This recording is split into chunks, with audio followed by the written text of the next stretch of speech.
Salut à tous, ravi de vous retrouver sur Direct Course. Le quintet de ce samedi 23 février se déroule sur l'hippodrome de Cagnes-sur-Mer. Il s'agira du prix Cheikh Bouchara, il s'adresse uniquement à des 4 ans. Au programme, le parcours des 1600 mètres, piste en sable fibré. Voici ma sélection. J'ai placé en tête le numéro 4, Ready Dream. Le cheval est en forme.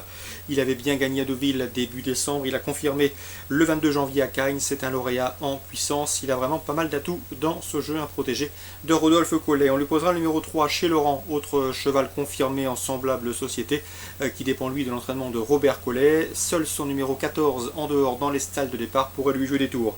Le numéro 9, Very Bad Trip, présenté par Tony Castanera, un cheval qui reste sur 4 podiums consécutifs, de quoi incliner à la confiance. Le 12, également Estark Fig, qui reste sur une bonne tentative, il vient d'ailleurs de manifester un net regain de condition sur 1500 mètres.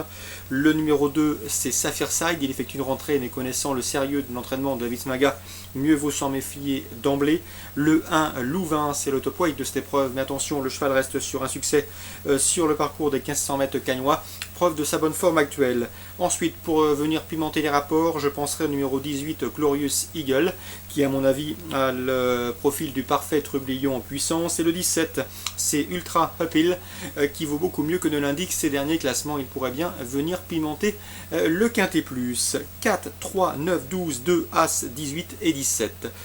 Concernant la suite du programme à Cagnes, dans le Grand Prix du Conseil Général des Alpes-Maritimes, une épreuve qui constitue la première étape du défi du galop, l'épreuve estampillée Listed Race, eh bien, pardon, on fera confiance bien sûr au 501 Gris-Raz.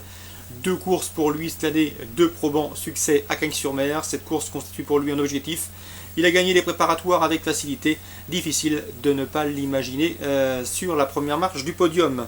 On lui posera le 508 Tara River, son cadet, il a 4 ans, et c'est son récent dauphin dans l'une des préparatoires. Et le 502 également dans cette épreuve, c'est Rémus de la Tour. C'est une course de rentrée, mais le cheval a suffisamment de références pour briguer un bon classement sur le podium de cette épreuve. 501 Gris-Raz, 508 Tara River, 502 Rémus de la Tour.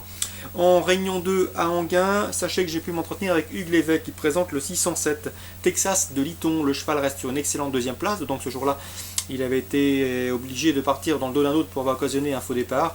Le cheval est au mieux, il vient de marcher une 11-6, preuve de sa bonne forme, derrière un certain Titus de Baffet, difficile à déloger en ce moment. Bref, le 607 Texas de Liton s'élance avec la confiance de son mentor Hugues Lévesque. Dans cette épreuve, on lui opposera le 608 Ravello qui possède de sérieux titres trop attelés, tout comme le 602 Pinocchio. Ces 2 chevaux sont d'ailleurs déférés des 4 pieds. Attention au 606 Slavko, à condition qu'il ait bien récupéré. Il a gagné pas plus tard que lundi dernier à Vincennes. J'aime également beaucoup dans la 8e le 808 Seigneur Dédou. Il retrouve à son sulky Jérôme Yvon, un Jérôme Yvon qui l'a mené au succès. C'était début février sur l'hippodrome de Rouen-Mocanchi. Le cheval est déféré des 4 pour la première fois. Bref, il a pas mal d'atouts dans son jeu. Bref, à Enghien, en réunion 2, dans la 6e, le 7, le 8, le 2 et le 6. Et dans la 8e, mon coup de cœur, le 808, Seigneur Dédou. Un petit mot sur la réunion 3 de Toulouse. Je vous conseille de racheter le 507 Nadarnov. Son entourage m'en avait dit du bien. Le cheval reste sur une 4e place dans le sud-ouest. Il n'a pas eu le meilleur des parcours ce jour-là, voyant le jour trop tôt. Ici, il semble en mesure de prendre sa revanche sur le 502 Roi des Ajoncs ou encore le 512 Saphir de Mahé qui partira en 2e ligne derrière la voiture. Attention également au 501 Vaster Beauface qui reste sur d'excellents résultats et qui vaut, à n'en pas douter, un lot comme celui-là. 507 et derrière le 2, le 12 et le 1 en réunion 3 à Toulouse. Bonjour à tous, bon début de week-end et à demain.